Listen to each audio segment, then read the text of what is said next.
আসসালামু আলাইকুম।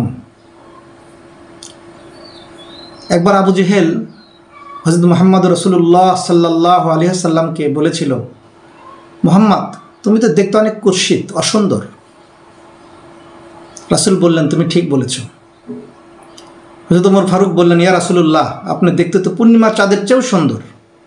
আবু জেহেল ভুল বলেছে। রাসূল বললেন, তুমিও ঠিক বলেছ। হযরত আবু বকর সিদ্দিক রাদিয়াল্লাহু তাআলা আনহু পাশেই ছিলেন, তিনি বললেন, ইয়া রাসূলুল্লাহ আপনি তো দুজনকেই বললেন ঠিক বলেছ। রাসূল বললেন, আবু বকর রাদিয়াল্লাহু তাআলা আনহু, মানুষ যেমন ঠিক অন্যকে তেমনই দেখতে পায়। যিনি সুন্দর, যার অন্তর সুন্দর, সে অন্যকে সুন্দর হিসেবেই দেখতে পায়। আর যে নিজে কুৎসিত, সে অপরকেও কুৎসিত হিসেবেই দেখতে পায়। রাসূল সাল্লাল্লাহু আলাইহি ওয়াসাল্লাম বললেন, মানুষ যখন কিছু দেখে তখন সে তার মধ্যে নিজেকেই দেখতে পায়। অর্থাৎ সৌন্দর্য মানুষের অন্তরে বসবাস করে। সে নিজে যত সুন্দর হয় অন্যকে সে তত সুন্দর দেখে। আর সে নিজে যদি কুৎসিত হয়, তার অন্তরে যদি কুধারণা থাকে মানুষের প্রতি, সে যদি নিজে তার ভিতরে সেই দুর্বলতা, সেই দোষগুলো থাকে, সে অন্যকে ঠিক সেভাবেই দেখতে পায়।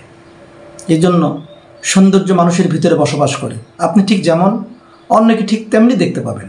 আপনি যদি নিজে ভালো হন, অন্যকে ভালো হিসেবেই দেখতে পাবেন। এরকম একটি গল্প আমরা শুনেছিলাম ছোটোবেলায়।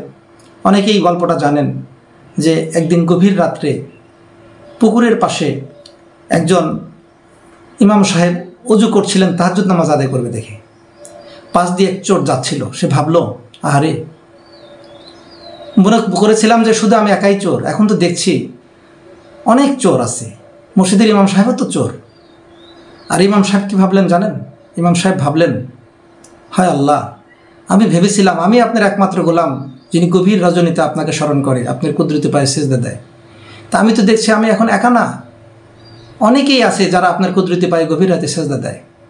এই জন্য যে যেমন অন্যকে সে ঠিক তেমনি দেখতে পায়। আসুন আমরা নিজেদেরকে আগে পরিবর্তন করি, নিজেদেরকে আগে শোধরাই।